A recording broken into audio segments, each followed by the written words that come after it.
Hi, Josh. Great. Hey Ben, how you doing?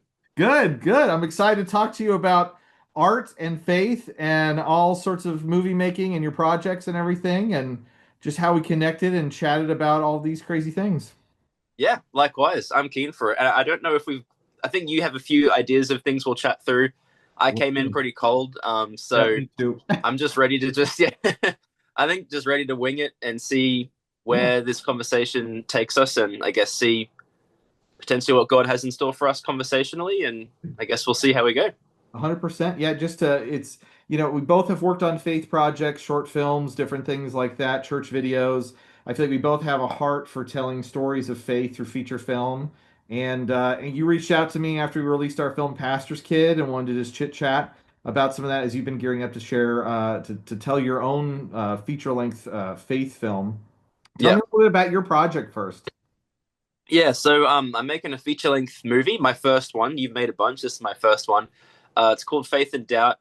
It takes elements of my own personal experience as a Christian and just a human being on planet Earth, and merges it with some reflections on the world and church and just things I'm thinking about and have felt and that sort of thing, and then putting it in a fictional story that I think can then give other people that experience that I've had spiritually. So, yeah, personal, semi autobiographical movie. It's technically fictional, but there's a bit of truth in there. And the storyline, I guess, follows two young people about my age or younger.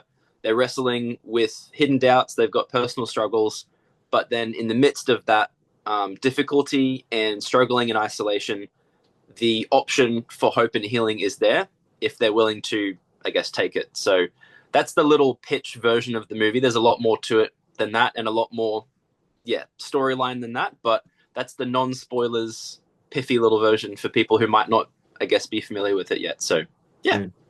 No, I love that, man. What I think this is something that's interesting is like I know a lot of people that go into the film world and they're Christians and they don't feel the need or the pressure to like share their faith through art and film and like Mm. and they can be Christians in the industry and that's not a judgment. I think that's great to be just a light and be a Christian in the film industry. For you, and I feel like for both of us, we've kind of had this wrestling or this pull to not only just be Christians in the industry, but also step out and try to tell stories of faith and maybe Mm. tell stories of faith in a different way than what we've seen in some of the not to rag on them, but the more lifetimey pure flick stuff. To kind of just share a little bit more authentically in some of these ways. Mm. For you, kind of what was the Kickstarter of instead of just saying, "Oh, I'm just going to be a filmmaker and be a Christian who's a filmmaker." Kind of what kind of brought you to be like, I want to actually pursue and tell stories of faith, and not only that, but add like an artistic integrity to it, in maybe a way, not that we haven't seen it before, but in kind of your own voice in that way. Mm. Um, well, the artistic side of things, just to answer the second part of the question Yeah, first, for some yeah. reason, the artistic side of things came naturally as far as what I was interested in because I guess I just started getting into, as a teenager and young adult, more drama films about real kinds of people going through real kinds of stuff. So my taste was already going in a direction that was, in some ways, similar to faith stuff, in that there's a meaning that's deeper than just entertainment, but in some ways is different to a lot of conventional faith stuff because it is a little bit messier, a little bit Yeah, more yeah. raw, trying to be a little bit more either realistic or real or whatever you want to call it. Like my taste was already going in that direction. And to be honest, I probably haven't actually spent that much time investing into watching a lot of faith stuff because a lot of it just isn't quite in my taste Mm-hmm. wheelhouse or whatever you want to call it. So 100%. the artistic side of things came naturally because I'm already interested in these like small scale drama movies. I don't know, Goodwill Hunting. I don't know if that's small, but Goodwill Yeah, yeah, no, Hunting, 100%. Yeah. Manchester by the Sea. Now I'm blanking on a bunch of different movies like that. More So yeah, personal, character focused. character-oriented type stories in a Yeah, way. exactly. Yeah, Yeah, yeah, yeah, and stuff where you look at people and you go, oh, like I felt a real emotion, and now I actually want to go back into my real life with I don't a lesson learned sounds too piffy, but an experience had that feels meaningful that can actually shape my real life. So I could see that these secular films had an impact on me, and so um, I guess then I'm trying to think of what actually happened next to get to the whole faith thing. I think I was seeing Christians both in music and in film start to make, or at least from my perspective, I started to discover Yeah. Christians making really interesting art that felt different, a little bit less preachy, a Hmm. little bit more focused on the artistry and the story. So a big motivating factor for me to consider faith film was in 2019, I started following the progress of the now massive show The Chosen. Yeah. And so that was when I was at the tail end of film school. I was thinking, what's next for me? What do I want to actually invest my time into, my skills into? And I was seeing this guy called Dallas. I was seeing these people making this project that obviously had a lot of mainstream appeal and was telling a very biblical story. So people all know the story of Jesus, but the way that they were doing it was focused on the human element Hmm. and just felt a little different to me. And so seeing people focused on telling a good story with really strong characters that also happens to have a deeper meaning that's a spiritual meaning made me go, oh, cool, maybe I can do my version of this. And so I could see these Christian projects and I could observe my taste that was starting to form of these like personal kind of character focused movies. And I went, okay, how can I smush together Yeah. my faith and my love for film? And and part of it was also just a practical thought as far as seeing the first or second films of now successful filmmakers.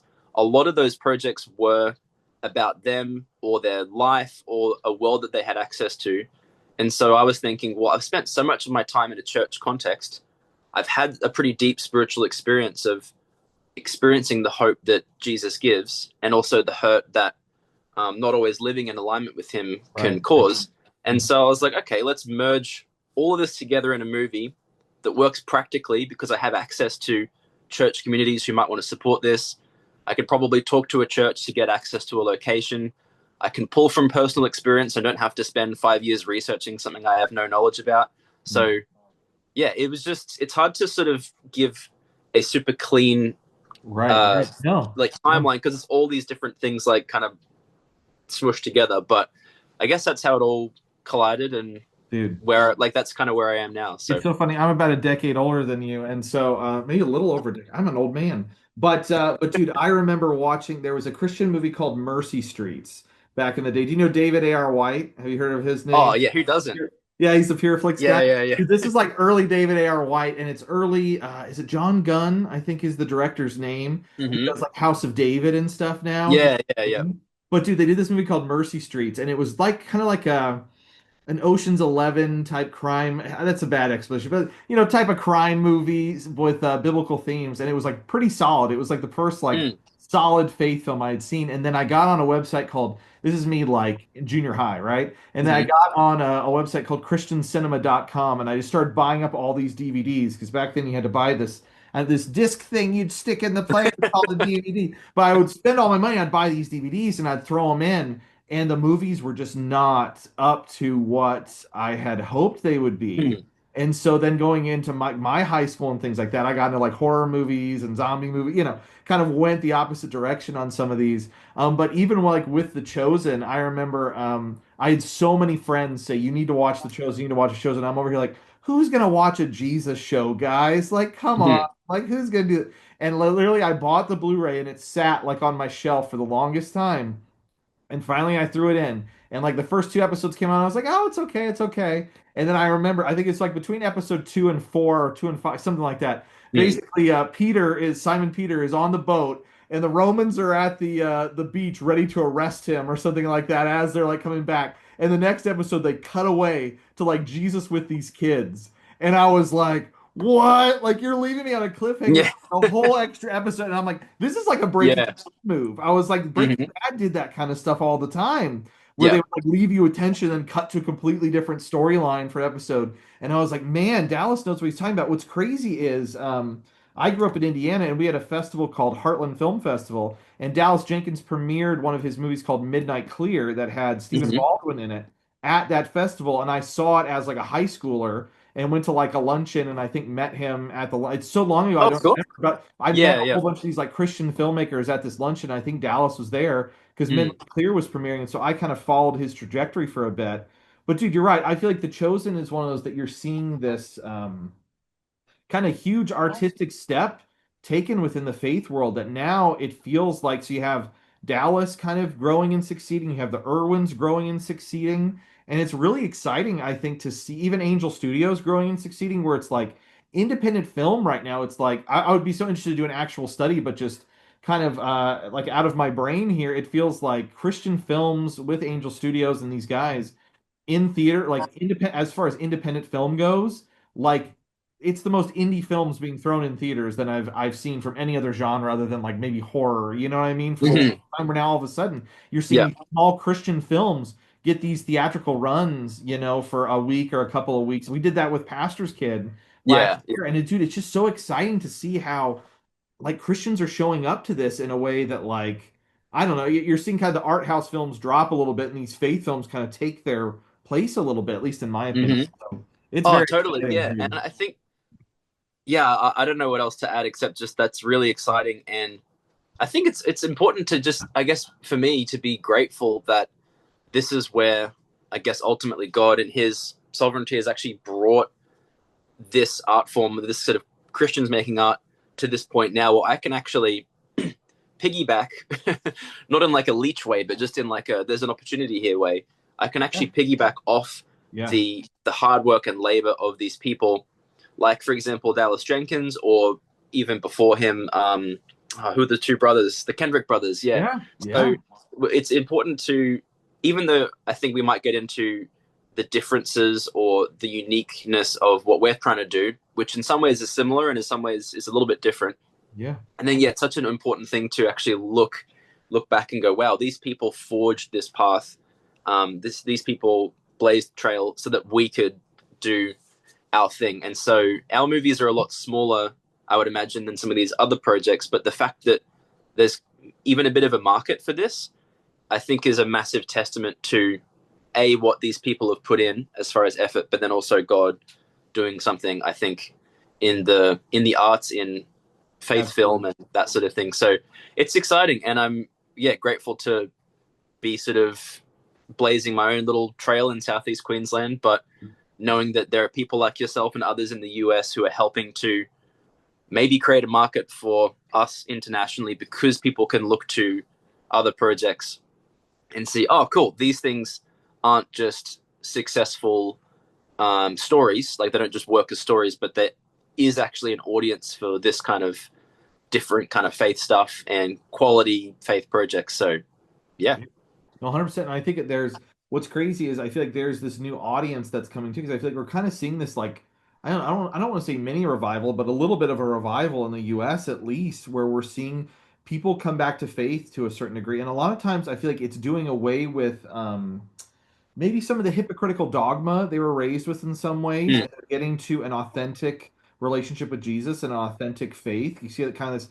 I always have heard history is like these swings where it swings super liberal, then it'll swing conservative, then it'll swing. And so I feel like we're kind of in the middle of this kind of swing back. And I'm really interested to see kind of what the next generation, like I'm a parent. And so it's like, we have like our church small group that's a lot of parents too. And it's, a lot of people who walked away from the faith and came back. And so things that like when I was raised, it was like Harry Potter is the devil, and a lot of these things Mm. like just weren't allowed. Now you have this generation that's a little bit more open-handed to some things and being like, Yeah. well, let's explore and talk about these arts because I'm not just becoming a Christian and trying to look perfect now. I'm understanding that I went through something, and so I'm more open-handed or more open-minded about Mm. some of these conversations that before were taboo, or maybe some of these topics or films or discussions. And so I'm really excited, as you're dealing with some of the heavy topics in your films and we're dealing with some heavy topics in our films. Again, not trying to exploit or glorify anything, but in a way, just be like, you're not alone if you've struggled with some of these things or gone through some of that. And I think that's different. Maybe I'm wrong, but I feel Mm. like it's a little fresher or different to me.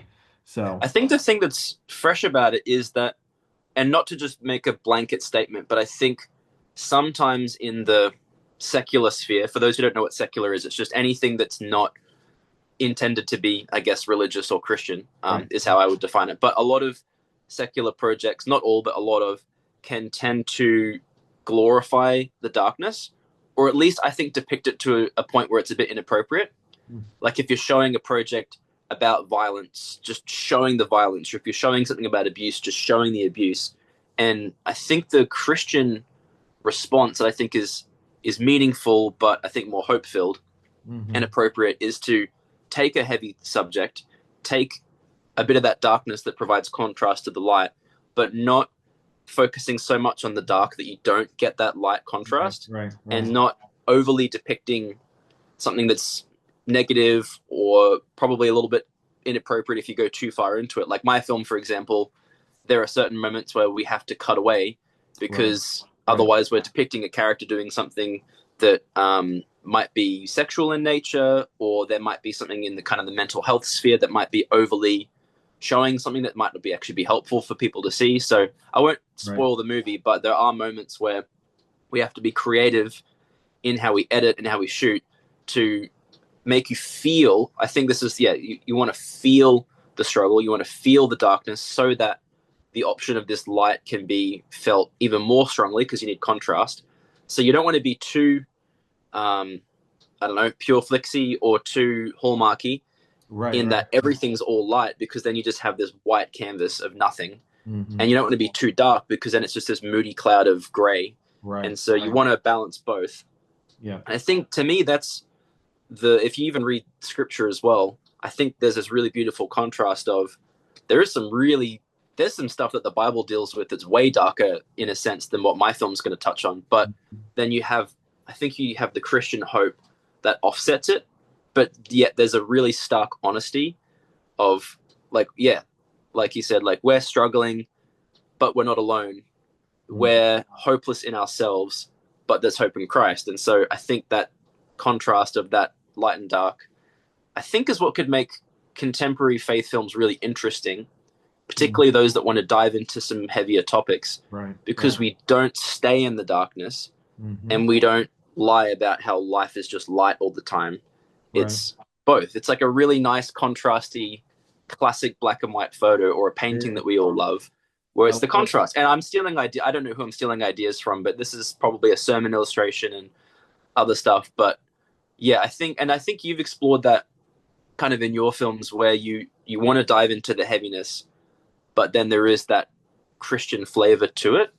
Like Right, I'm right. curious, like what has drawn you to that? Is it just a taste in those kinds of more raw, real films? Is it like a spiritual goal that you want to have, or yeah? Yeah, so my mom, and I think I've shared this with you, but my mom worked with at-risk teens growing up, and so a lot of like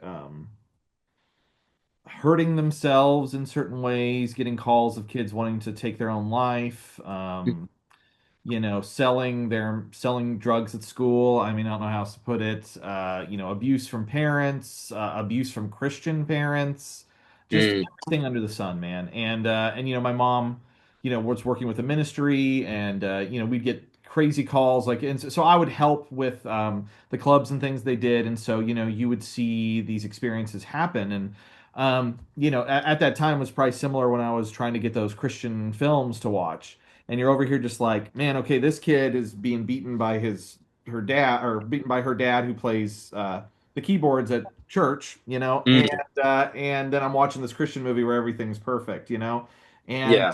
and just the realities of like I don't really make movies for the Christian demographic necessarily. I want to make movies for that kid. You know what I mean? I want to make movies for the kid. I've had Jesus talks with people who were dealing with different lifestyles, and they, I would say, Jesus wants you where you're at, and they'd yell in my face, but I've done this, this, this, this, and I'm just like, how have we as the Western Church not gotten the gospel across properly? That like, bro, you don't have to get clean before you come to Jesus. It's like he wants you Hmm. where you're at right now, and it's not about the list. Like the list was paid for, man, done. You don't Yeah. have to go like earn your way back. You don't have to check it off the list, and so for me, that's where it's just hard. Is I feel like there's so many experiences I had with people who were raised in the church, experienced the church, and still didn't get the gospel. And Mm, I just have felt the need of making films that show the realities of that stuff, and having that hope at the end, and not always the perfect bow in the end on all of it, but just at least the idea of like start your journey towards God, like ask Him now, talk to Him now. mm, And so yeah, that's kind of been my drive and my passion is like I don't want my films to necessarily fully smell like Christian movies in a way. I want them to sort of be something that, at least with Pastor's Kid, my goal was to kind of have someone stumble across it on a Tubi or a Netflix or something, and watch it. And on the reverse side, it's like I've had family, very close family, who struggle with alcoholism, almost taking their own lives, things like that. And I wanted to make movies for them, that were like Hmm. they were in that, not the after they've been saved and they've gone to church, but when they're at the worst and lowest of the low, to be able to flick on a story and say, oh, they talk like me, they sound like me, they look like me, and yet God Mm. still wants them. That's kind of been my trajectory. And we obviously will make may have made mistakes, and we'll learn from some of that. Like, I don't know if we'll make another R-rated faith film again. We may pull back on a few of those things, but at least with Pastor's Kid, we made it how we felt like God convicted us to make it that way. Mhm. And moving forward, we'll learn and adjust. But there are some people like, my parents invited someone from their church and they watched Pastor's Kid in theaters, and at the end they were sobbing. It was an older guy and he was sobbing, and he's just like, no one is too far gone. And you're like, boom, Ah, you got the that's so mission good. statement, man. This like Yeah. 60-year-old guy from a conservative area, so that's the point of kind of what's kind of driven me in my passion and stuff. So Mm. That's so good. I think, and there's a real spiritual layer to it, and it's easy for me to forget sometimes because it can be very insular of like, I've got a movie, I want to raise some funds, I right, want to have a right, script ready, and that all has importance because you can't make a movie if it's not, well, you can't have a finished movie that impacts right. people if the You movie have to do doesn't the exist. work. So Right, yeah, exactly. so you have Yep. to put in the effort, but there's a spiritual component that I think is really important to remember, and I think that story is I would imagine would be such an encouragement and a Hmm. reminder for you to be like, okay, that's why we're doing it. So you've had more experience than me on, feature film sets and stuff of maybe a location falls out or you're losing light or whatever, and to go to not just say, okay, I'm going to push through because this is my passion project. Hmm. That's kind of the non-believer way of doing it, I would say. Not to be too critical, but that Yeah. could be a motivation. My project or our project, or even we're going to reach people. But to have that spiritual component of going, people have the potential to be really deeply impacted by this film, and Right. God can use this film as a missional tool, I think is a really meaningful motivator when you're in the trenches, I imagine, of Do you want to hear one of my you're really lowest tired lows? and you want to just give up and cut corners. I don't know if you've been like that before, I'll, but I'll, I'll give you a yeah. lowest low. So we're filming. We rented a bar in LA in the middle of the night. You have to film at night since the bar is closed. So we're filming this scene at the bar inside, and then outside, we have these two guys that basically our lead character gets roofied, and they try to make away with her in the car. This is based on a true story. So Mm. we have rented the location. We've rented the sidewalk outside, all this stuff. We go down to LA at like it's like 3 a.m. or something like that downtown LA. Our actress is getting drugged through the street, through the sidewalk. We have some background actors. I'm filming. We set up some lights.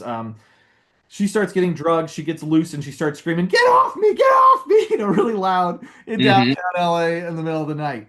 These homeless guys come running out of their tents and they're so mad. And they're like, "What's going on about that?" We're like, "We're filming a movie." And they like ruin a take. So they start cursing at us. My pregnant wife at the time is over there. They start coming at my pregnant wife. I get pretty hot and start yelling at them. I'm like, "We're allowed to be here. You're not allowed to be here. Blah, blah, blah. Like, get out Mm-hmm. of here." So I yell at him and I just stopped. And I was just like, here we're making a movie about Jesus. Jesus cares for the home. And I can give all the excuses. I can be like, we Mm-hmm. rented this. Sun's coming up. They're coming after my pregnant wife. I can give you all those excuses. That Yeah. explains the human reason why I would go pretty hot and hard. But I just stopped and I was just like, man, I messed that up. And I yelled back at him. I was like, we'll just do two more takes and we'll be out of your hair. And they're like, screw you, blah, blah, blah. So we filmed the scene. We did two more takes, and then the end of the night happened. And my wife and I kind of got together because she was producing on it. And we're like, Mm. what if we take them? We had this big breakfast we'd ordered and we had leftovers. And I go, what if we take them over our breakfast and just apologize? So, dude, we take over these trays of breakfast to these homeless guys. They come out of their tents. The homeless guy comes out of his tent and he just goes, "Dude, I'm so sorry." And I go, "Dude, I'm so sorry."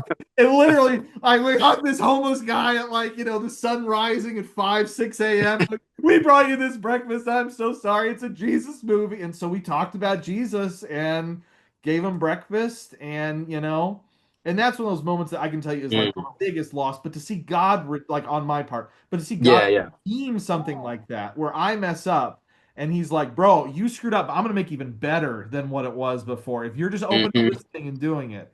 So anyways, that's me maybe cursing at homeless people while making a Jesus movie. It was a pretty low point in my life. Not gonna lie. Not gonna lie. But God can redeem stuff. Hey, Exactly, he's in the exactly. redemption business, which is awesome. Yeah, how God can, particularly when we're honest about it and humble, but not always. But when there's honesty and humility of owning what we've done wrong, Right. I think God can often use that for the benefit of His gospel being shared. Because in that story, in those examples where you mess up, you're you're you're flawed, you fail, you feel frail, whatever else that starts with F, because I love alliteration, All of it. I love it. Exactly. You got it. You all got the it good all. stuff. But in all those moments, like God can use that to show people, hey, this person is in the same boat as you in their own strength, and yet God can redeem this situation. So whether it's you barking at someone on a set and apologizing, or whether it's me in my own personal life seeing where my own moral actions don't align with what I say that I believe, Right, right. like God can use that.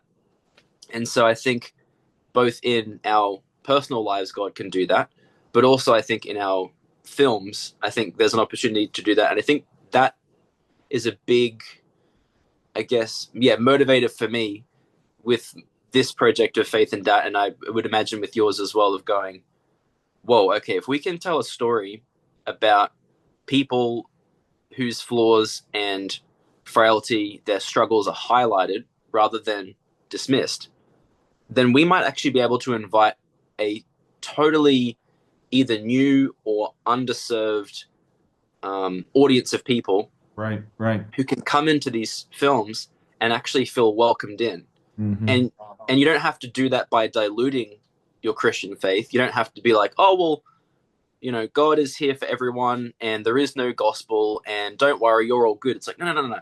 We should be worried because we're not good, Right, but we right, can have peace in knowing that God redeems us in our lack of goodness. And right. so, telling these stories, whether it's pastor's kid of showing someone who's hooked on drugs and resentful of someone who's genuinely hurt her, whether it's that, or whether it's my project Faith and Doubt, where there's someone who's overwhelmed by these spiritual questions and doubts, or someone else who's overwhelmed by feeding sort of certain addictive tendencies. Yeah, again, by showing people actually struggling. Hmm. I think also, well, just to slightly detour, when I've seen stories about this, when I've seen films that feel honest about people struggling, like I'll use an example, like I'm not a drug addict, for example, but I can relate to a certain character in the film Beautiful Boy, which is about a drug addicted young guy and then a dad who wants to help him. And I can resonate with with family tension. I can resonate with doing things that I wish I didn't. I can kind of see both sides of the characters and that human element. And so anyway, yeah, that's just sort of a slight tangent, but No, it's great. I think a story is powerful because you can, I don't know, and even fictional stories, I think that can sometimes be a, what's the word, like a safety net or something, Yeah. where you can go in and you don't have to disclose anything about your life, but by empathizing or sympathizing, like connecting with a character, you can put your journey onto them or bring their journey into you, or something weird that happens where, I don't know, I actually find sometimes with films that are honest, I can sometimes have a more, what's the word, emotionally open experience with it than even a verbal conversation. Yeah. I don't know Yeah. if you have that, but I think that for me as a filmmaker, that's what I like to try and do. And as a film viewer, that's what I really appreciate can happen. So yeah, that's sort of a little No, tangent, dude. but hopefully it weaves in. But yeah, I don't know what you I, think about I think at the end of the day too, it's like if we're all image bearers of God, it's like, and maybe I'm being too empathetic or too, but it's like, you could take a villain and you can see them behind closed doors when they're not putting on the front or where they're not, faking it, and you can see the humanity within someone or see why they're like go back and tell the backstory of someone and see why they're doing, how they got to this place. That doesn't justify their actions. it. You can see mentally why they got into the space that they got into. And I think what's so cool about us being Christians wanting to tell stories of faith is that the answer for both the stuck-up judgmental Christian person next door, and the answer for the drug addict person, and the answer for the villain in the movie. The answer is all the same because all of them, all they have to do is fall to the cross, ask Christ into their life, and they can be redeemed and change their life. And I think that's what's so cool is that like.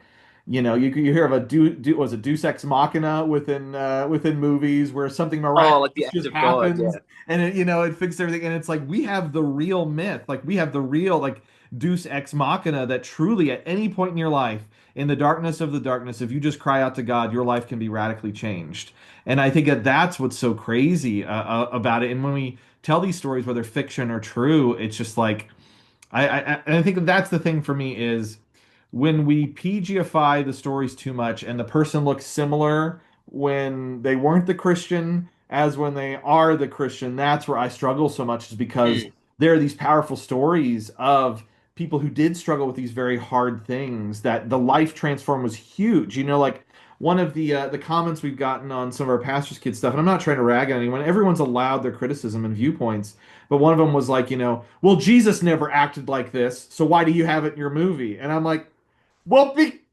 because the people in the movie aren't Jesus, is because they are yeah. sinners. And that's the whole point is that by seeing how they act and understanding that Jesus didn't act that way, you understand how far they are from the bar that Christ Mm, set. And so then when there is elements of hope or are elements of redemption, you're actually seeing a life change instead of just, oh, they look like Jesus as the beginning, but we're calling them a non-Christian, and then they become a Christian, they look like Jesus still. So mhm. it's very interesting to me some of those things. And that's the thing with stories is, well, I think even in biblical interpretation, there's like two different ways you can take certain elements of the Bible. I think it's like some elements are like prescriptive, Yes, where it's yes. like Paul is saying this, and because this scripture is God breathed, this is God telling you, Mm-hmm. do this. It's either a commandment or a strong encouragement, like, do this. This is prescriptive. Write that down. Do this. And then there's descriptive, Mm-hmm. where it's describing something. So when people go, oh, that, like, why did Moses do this? Or why did Abraham do that? Or why did David do this? Mm-hmm. It's like that doesn't actually, individual human beings' flaws doesn't negate the cross, doesn't negate the gospel. Right, It right. shows why it needs to exist. Mm-hmm. Because all these hero figures are just, particularly in the Old Testament, they're symbols for Christ, who's the ultimate version of that. Right. He's he redeems that example, I think, if that feels Yes. roughly biblical. But like, and so, okay, you go, all right, Jesus' life is flawless, amazing. Our lives aren't. We need Jesus. Like, and that to me, that's the whole story of the Bible. Right. And I think that that's where people can sometimes go wrong. And again, I'm not a pastor, so I don't want to be too assertive in Right. how to read the Bible, or whatever. But if you if you take it as a series of here's some life lessons, yeah, life lessons to improve my life, it's like, yes, you can potentially Mm-hmm. find those things, not saying that there aren't really good nuggets of wisdom in all of scripture, but I feel like a massive part of this whole narrative, again, I think the Bible and God is telling a story, not just Right. conveying Right. information, although both happen.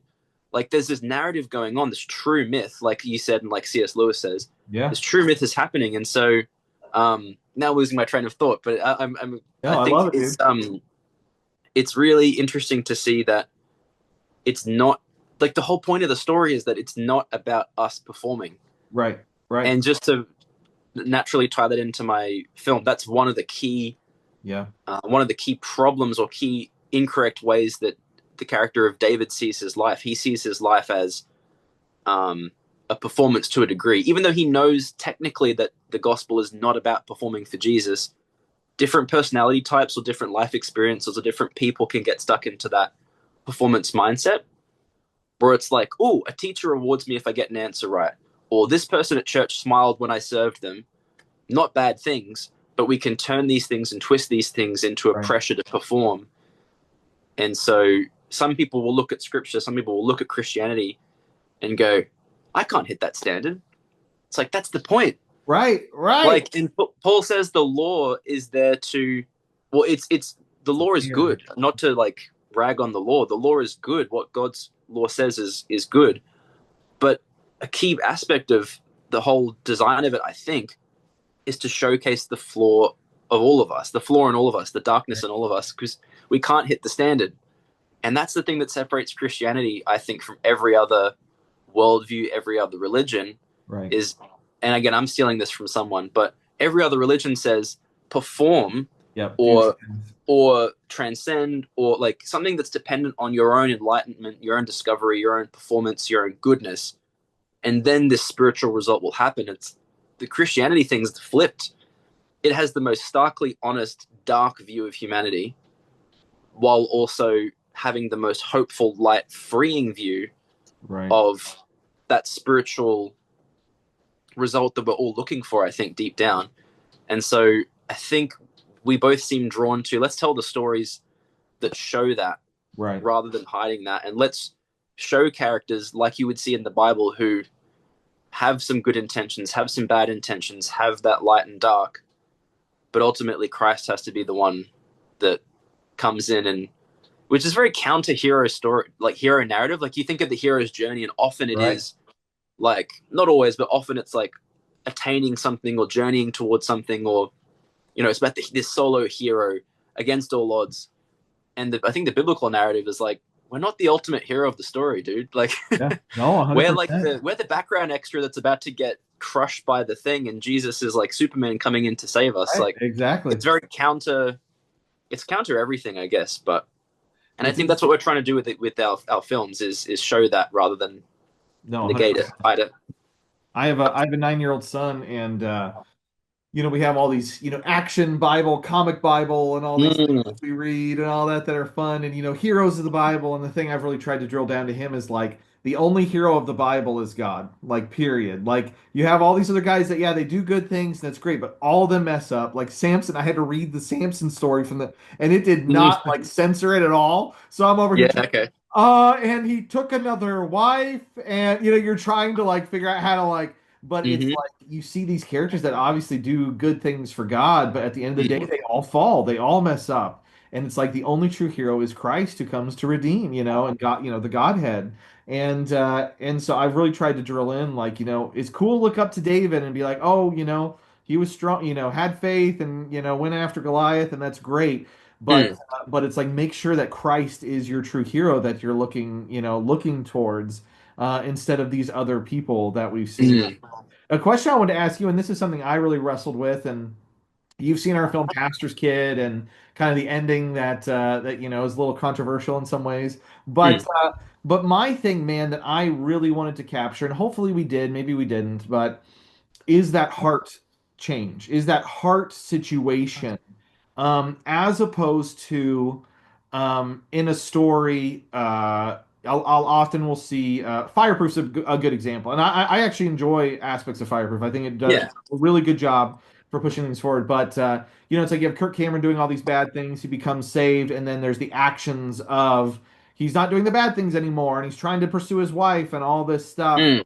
And I think that's great, but then it does become then focused on the doings a little bit. Like not that I, the heart change yeah. should happen, and then of course out of the heart change should come the actions, right? I'm Mm. not saying it should, but for me, I am very fascinated with how do we capture that moment of true surrender and true heart Yeah. change, or a true reflection of understanding what Christ has done for us in a way. Hmm. And how do we? Because I feel like every story, or good stories, has the physical layer that's going on, a spiritual layer to a certain degree, and an emotional layer. It's got kind of these different layers. They all interact and intertwine. Mm. Anyways, how do you wrestle with showing that aspect of that spiritual heart change, and what does that look like? I don't know, in your projects that Yeah. you're in with in some way. Well, It's see, like you can't show the spiritual world necessarily, so it's like yeah. how How do do you you do like, that? I Yeah, don't. that's interesting. I mean, okay. Well, one part of the question, I guess, is how do filmmakers show a spiritual layer that we can't physically see? And there's different Right. ways you can do that. I know like the filmmaker like Terrence Malick, for example, Oh, uses dude, like yeah. editing and music Yeah. and a kind of what's the like an artsy, floaty, Mm-hmm. impressionistic thing, and so he's using the medium of film to convey a spiritual perspective that he has, which at least seems loosely Christian potentially. Yeah. You could also just do it in the performance, so Yeah. guiding an actor in such a way where the performance feels true and people go, whoa, I felt that in my Yeah. Yeah. spirit, not just like that was emotional. So I think I'm probably going to go a little more the direction of like a performance focus. Yeah. So you're kind of showing a spiritual battle through just the genuine emotion of what your actor is portraying. But also we have all these really cool tools in our toolkit. So you can use different filmmaking devices to convey a feeling beyond just performance. So that's like a technical, how does a film director or how does a film crew Right. Right. like portray our soul? Actually, a Yeah. big thing is music. Actually, I write these treatments for every project I work on, at least as a director. And kudos to my composer. His name's Heavy Bones, I think, or Heavy Bones. But he's also called Matt. But he does ambient music, and I think sometimes your music choice can take Yeah. people's emotion or their soul or whatever you want to, to that deeper Mm-hmm. layer beyond just the text of this actor is saying this shot is doing that, but there's like a thing called subtext in film, which is that deeper layer. Right. And so sometimes music can actually tap into, I think, our souls or our spirit beyond just what we see on a screen. So anyway, that's more like a filmmaking Yeah. technical side. But then the other part of the question is like, what was the other part of the question? I guess it was like, how do you see portraying a heart change in film? See, my one, I think in some ways your job is, I don't know if it's easier, but you can be more distinct in, I think, Pastor's Kid, because again, correct me if I'm wrong, but I think Go that ahead. spiritual journey is from someone who doesn't have a faith to someone who, at least the option is there for that person to Right. have a faith. Right. Yeah. Yeah. I'll leave it broad just because I don't want Yeah. to. No. No. No. 100%. Yeah, Yeah. but so there's a clear depiction of someone who you look at it and you go, okay, this person may have been raised in a Christian home, but Mm-hmm. at this point in her life, it looks like faith in God is not even on the cards for her at all. Like that's Right. not Right. how she's living.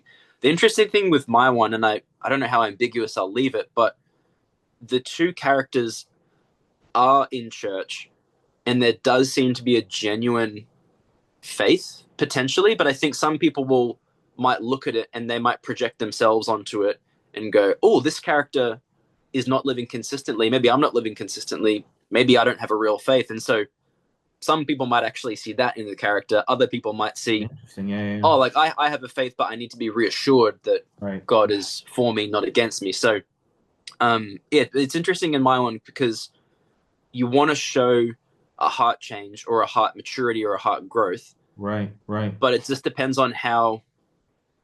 Yeah, it's just weird. Like some people will probably see these characters as I don't like, and I think I want people to ask the question actually, Yeah. rather than have a solid answer. Like, is this character who's spiritually doubting? This is Alyssa. Is Alyssa a Christian who's got doubts, or is she a non-Christian, a non-believer who has the option to come to faith? So I think I want to almost, and I've had those points in my life where I've had that crisis moment or that obsessive moment of thinking like, am I really a Christian?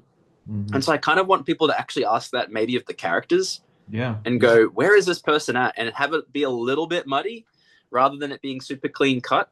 And so same thing with David's character. You want to look at him and go, okay, he seems like he's got good intentions. Like he wants to serve a ministry. He seems to care about bringing people into the church, and that seems real. That seems genuine. But then there's also this layer of like, the way he's acting is not in line, and the way he's hiding things is not in line with his Christian faith. Is he not even a Christian? Right. Or is he right. Anyway, but I've had those questions, and so I'm trying to just put the questions onto the screen, and hopefully people can find what's meaningful to them, not in like a what's the word, a super subjective, like there's no truth or anything, but I want people to walk in and see aspects of the character that relate to them personally. Right. So there may be people who don't know Jesus who go, oh, yeah, I can see myself in this person. But then people who do know Jesus can see themselves in a different way. So that's just a long way of saying there's a bit of ambiguity. But it's interesting to try and portray people who have heard the gospel Hmm. but maybe they need to rehear it again or reapply it or re-feel it.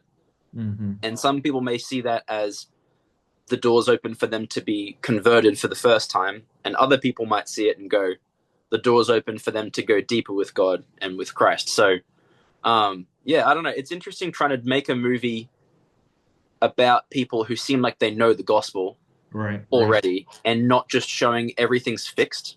right. It's like how a lot of romance movies, the whole movie is about them. They argue, they fight, etc., etc., and then you have that airport moment, or they're running to the train, or whatever it is, and then everything's fixed at the end, happily ever after.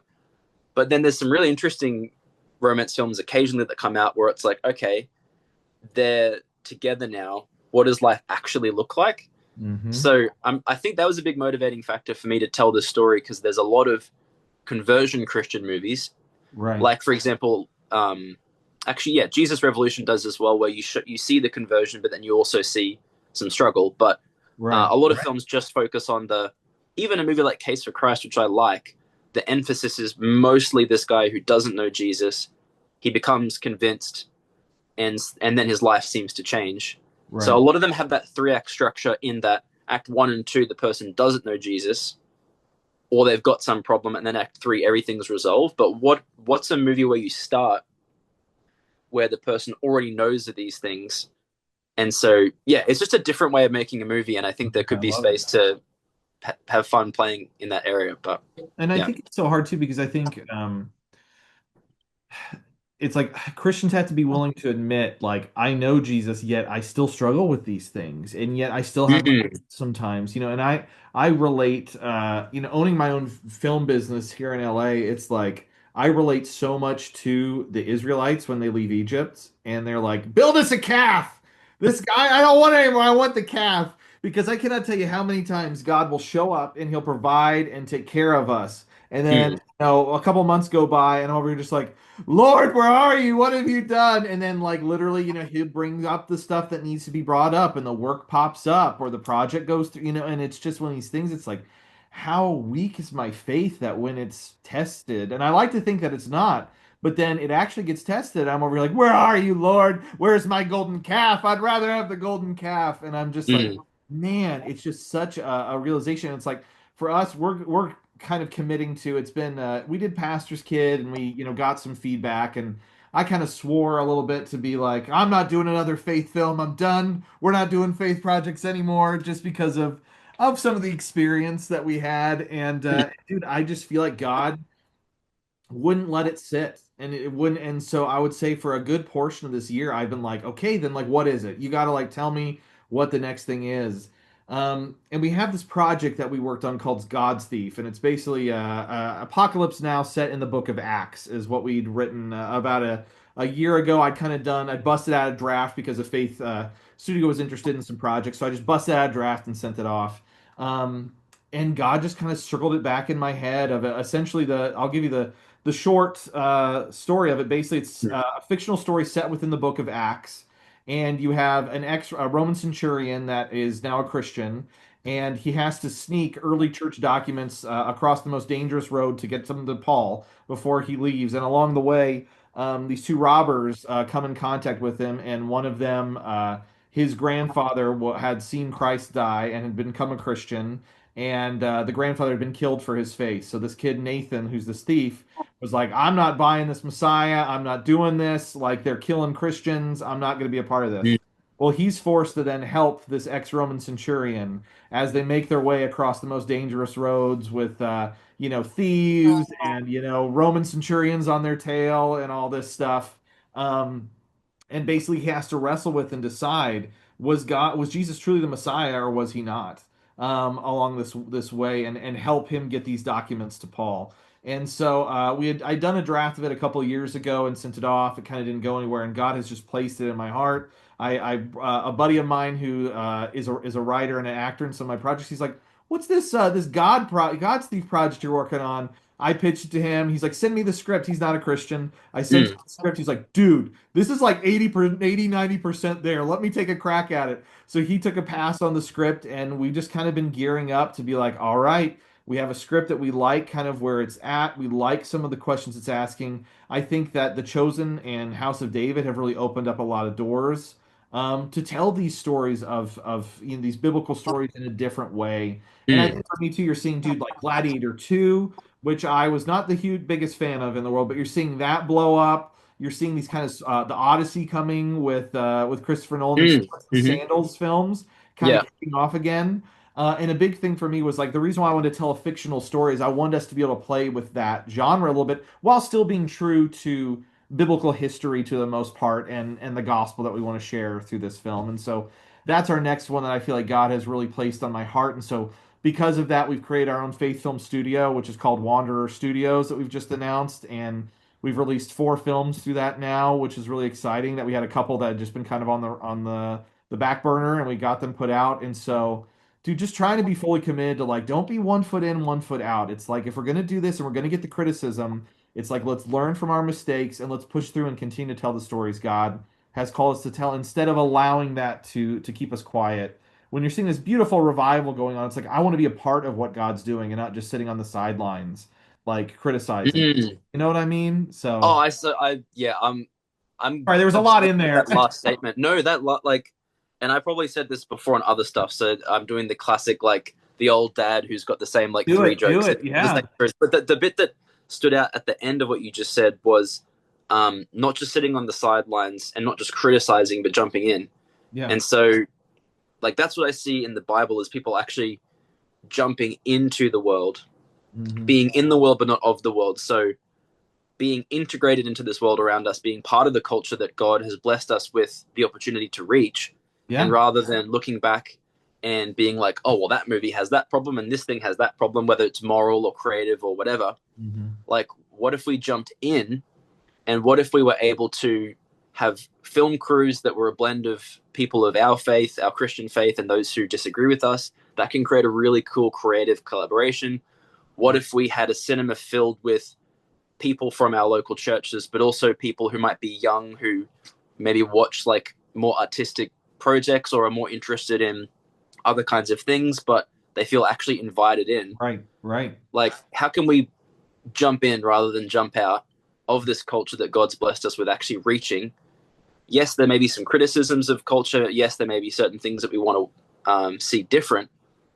But I think when the church steps into the world rather than running out, the world just benefits for it, I think. Right, And right. and so like whether it's like you know in ancient Rome there were Christians who were like rescuing these babies who were just like left out to the elements. Hmm. So they could have been like, "Oh man, those that Roman culture is so evil. How Right, terrible right, is that?" And right. I'm guilty of that. Like I well, guilty of it and also just aware that I can't save everyone and do everything and fix every problem. But yeah, it's easy to just go, "Ooh, that thing is bad."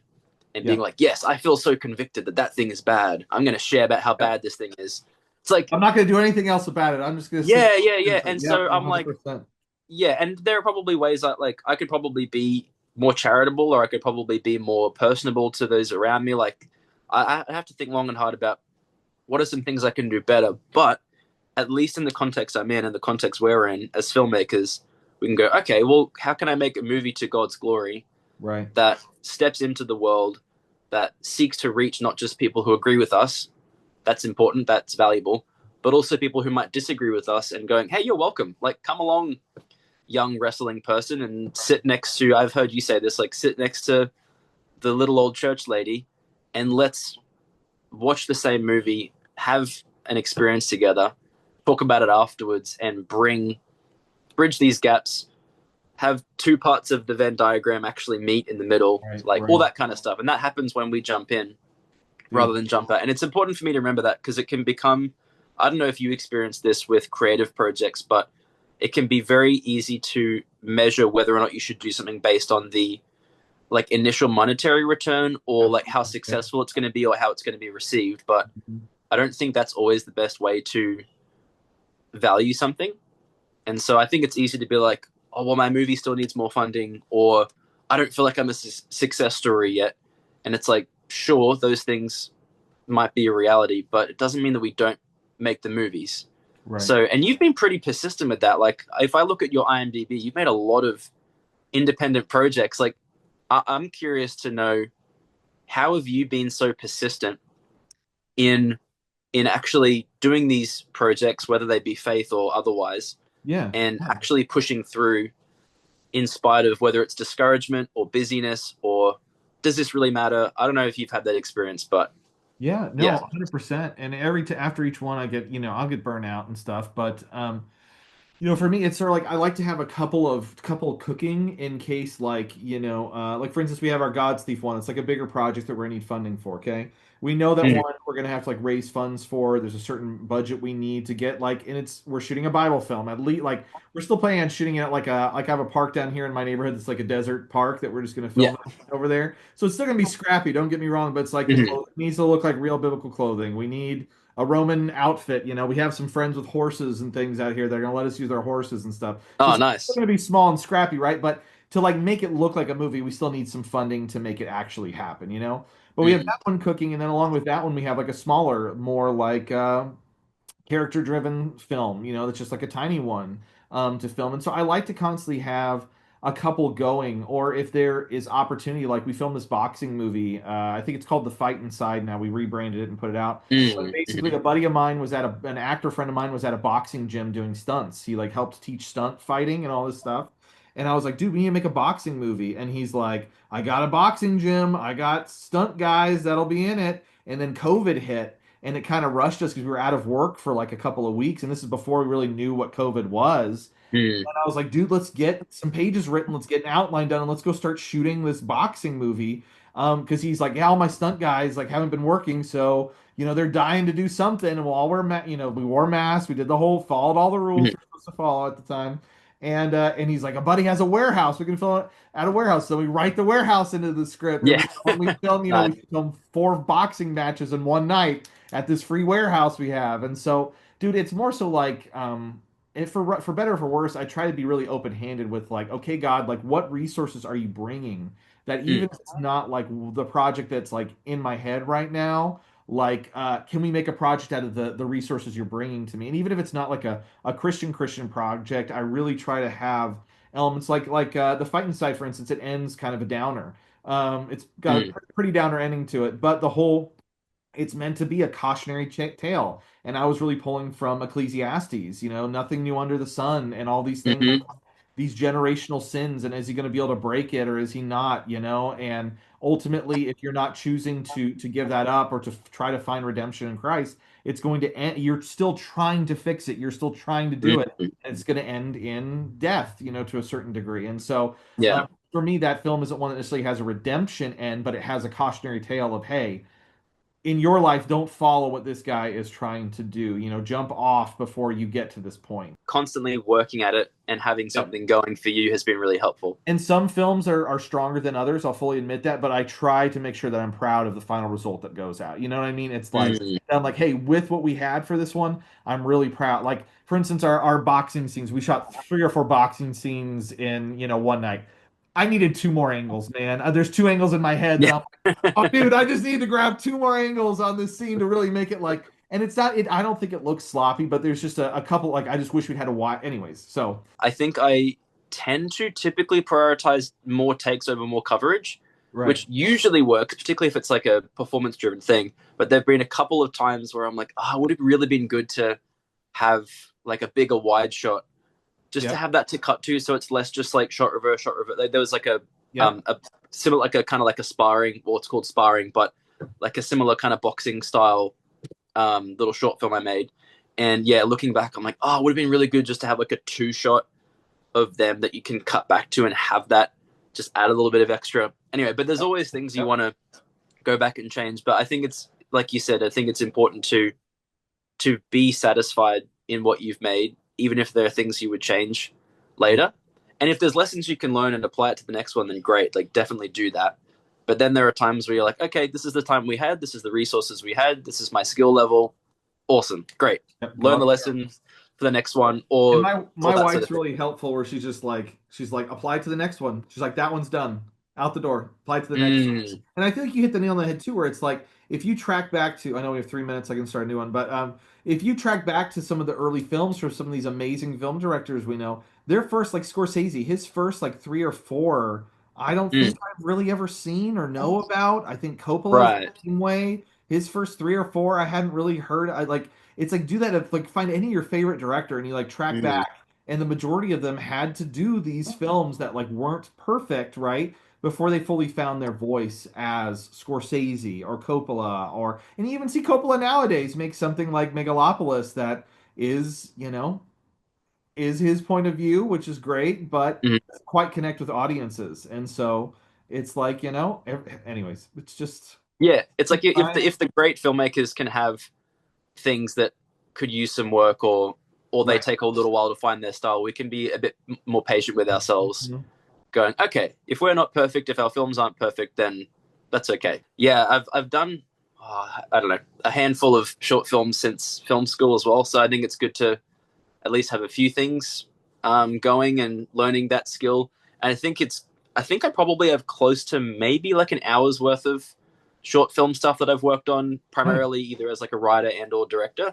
So I'm like, okay, cool. It gives me a little bit of, I guess, confidence in my own ability and the people that I know, and that I'm like, okay, well, if my friends and I can make like a decent hour worth of, you know, half, at least, half decent quality stuff where the acting seems good and it's shot Right. well and Right. there's a bit of a story going on. I'm like, okay, well, maybe I could do like an hour and a half version of that and it'd be pretty good. So, yeah, it's good to, I found it really helpful just to practice telling stories and making things and finishing things too. Yep. I have two more things. I have one short film that's basically done and we're just figuring out when we want to basically post it, and then one which basically just needs some color grading and then it's good to go. But yeah, it's important to finish stuff, I find, because Dude. otherwise you're just the person who's like, I'm making a thing. People go, great. When is it going to be finished? And Where is the like, thing? Well, yeah, or yeah. just it never gets done, you know? Dude, in Yeah. LA too, that's what's so crazy is like I remember moving to LA at 18 and being like, oh dude, it's gonna be like everyone's making movies and they're all like doing things and it's all happening. And you'd go to Mm-hmm. these like mixers or events or different things and people would be like, yeah, I'm working on a script. And I'm like, oh dude, I'd love to read it. And they're like, oh no, I'm more like thinking about it. It's like really high concept, but I'm like really thinking about it. I'm like, oh, okay. And then you go to the next and you'd be like, hey, what are you doing? Oh, I'm working on 5 short films, right? Oh, I'd love to help out and see it. Oh no, I mean we're still working on the idea. And it's like everyone's just like talking. And I'm like, I think Mm-hmm. that's a big motivator for me too, is like just go freaking make something and like Yeah.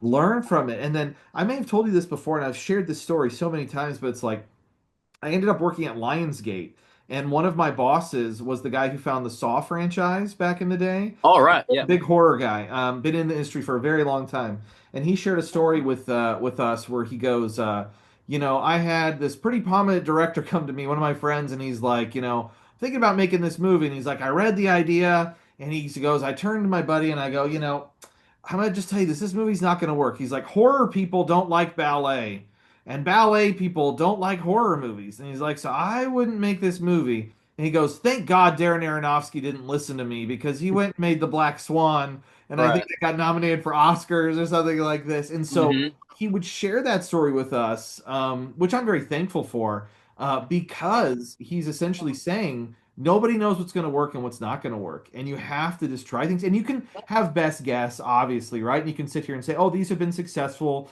We're going to be in line with some of these things. But at the end of the day, you just don't know what's going to click with the audience and what's not going to click with the audience, Mm-hmm. because Black Swan, judged by, everything else, you'd be like, yeah, I don't think it's going to work. And then it just pops off. So that's where it's like just truly trying to not be afraid of trying different things, learning from your mistakes, and figuring out who your audience is. That's been sort of my learnings over the last years. Even with Pastor's Kid, making this kind of hard R-rated faith film, and just learning where did we go too far and where are areas that we could have pulled back, or maybe we made this one how we were supposed to make it, and it's supposed to reach a specific audience, and then if we want to reach a different audience we need to round the edges a little bit more, Mm.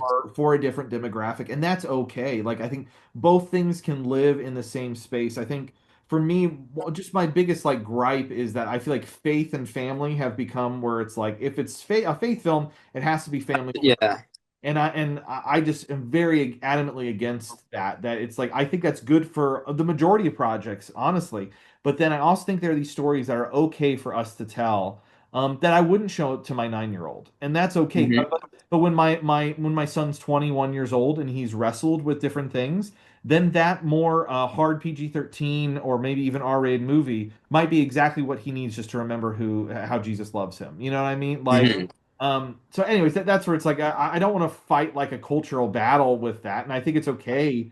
But I think it's okay for those things to both exist within the faith film world, and I think Yeah. the criticism that really hurt was this idea of like here we made a story that's very gospel centered and trying to be gospel oriented, and it's sort of like it's you get oh, you can't be a Christian and make a movie like this, and I'm like, guys, I don't even swear that much in my own life here, like I'm Hmm. pretty clean, but I hear what they're saying in the idea of just making sure we're not pushing too hard for certain things, and you get what I'm saying. So Yeah, yeah, and you want to having that you want to balance, push the envelope, yeah, balance it like, and I right? think it's really a mature thing that you're taking people's thoughts and not just disregarding it as Right, their right. haters, their critics, and maybe there's a shred of okay, well, let me actually think about what people are saying Hmm. and take what is actually valid criticism if there is any, if you Hmm. find it, or just leave the stuff that's not super helpful, but to actually go, okay, how can I again like taking a lesson, how do you apply it to the next one,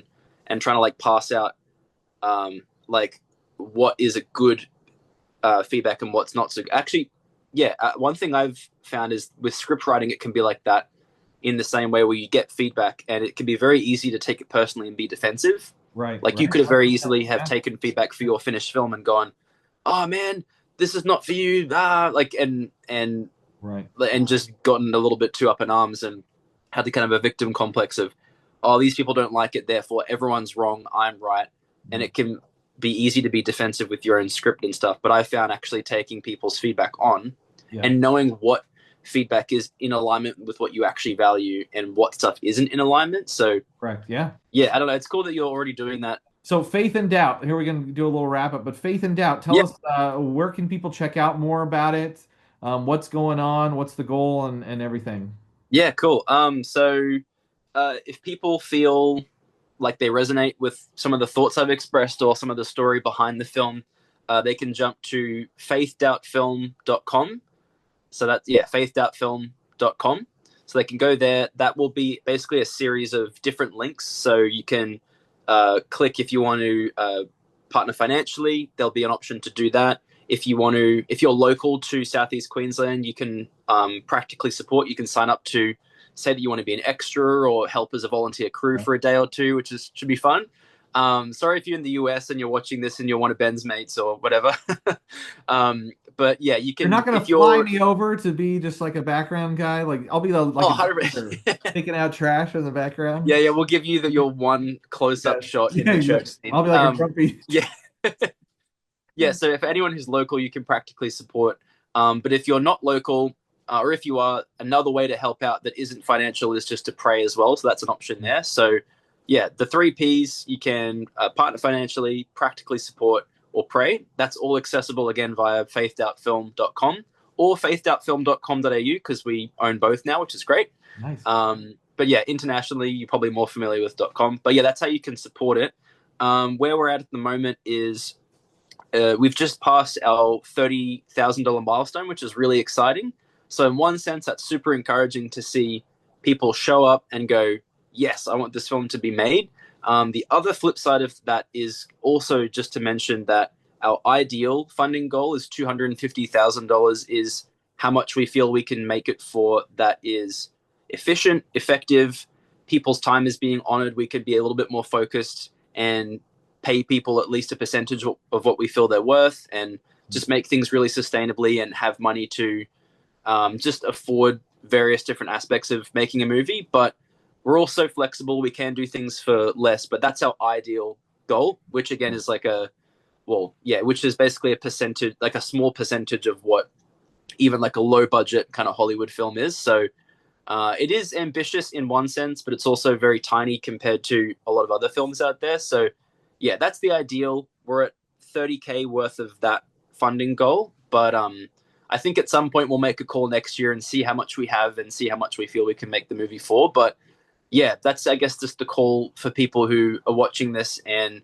feel like, okay, cool, yep, I want to back a film that is independent, that's faith-based, that's unabashedly Christian in its subject matter, but has Right. a real heart for inviting non-believers in and seeing all kinds of people, particularly young people who might be struggling or searching to actually be impacted spiritually. That's the big why behind the project. We're not just making a random fun movie that you'll forget 3 minutes later. It's something that we want people to be thinking about and talking about and moved by and maybe even spiritually changed by. So Mhm. that's my little pitch just for people in either your community or my community or Yeah. anyone watching this is, yeah, not just funding Josh's little movie, but you're actually helping to potentially reach people on that spiritual level. So Mhm. I guess that's the spiel about how to Dude, I help love and that. why it matters. So, Awesome, man. Well, dude, thank you so much for talking with me. I feel like we should film of more of these. course. Keep Oh, talking this is great. about Yeah, this faith is stuff only our all the second time. convo, but yeah, this is our second time chatting, first time recording our conversation. But Yeah. it's really cool as well, like just to see other Christian filmmakers, other Christian artists, and we're like talking. We're at different time zones, we're across different parts of the world, but we have a very similar or the same kind of heart. Yeah. So it's cool. I love chatting, and hopefully people who have watched this find it valuable beyond just us 100%. enjoying ourselves chatting. But if not, we've had a good chat. I Exactly. We got a think good that's one. worthwhile. So Dude, yeah, no, I awesome. really enjoy hanging out, and thanks for like just inviting me along to this and initiating this and offering to record this convo, and hopefully it's meaningful and valuable to people, and might even help spark a little bit more support around our projects. And if not, then I think the chat itself was meaningful, and yeah, really appreciate it. Dude, you as well. Thank you for reaching out initially too, as well. Last thing I'm going to say is, if you're a Christian and you want to make a movie, go make something. Do it. Do it. We Mm. need more of these movies told, and they need to be weird, and they need to be out there, and they need to be whatever your vision is that God's placed on your heart, and go and do them. Not weird as in you have to make them weird, but just make them whatever God has called your little weird soul to make, because you never know who needs it. You know what I mean? Who needs your point Yeah, of view on it that God has put you in this world for? So, dude, yeah, there could be one person watching as well. Maybe that's what this dude, was for. Like maybe right? you're like a 17-year-old version of us or a 62-year-old version of us, and you've yet to make Ooh, something. So yeah. go out, make something. We're trying to make stuff, and so if you feel encouraged or inspired to do that, then take that as your opportunity to make your own thing. Because we're not you. We can't make what you want to make. So go Dude. out and do it.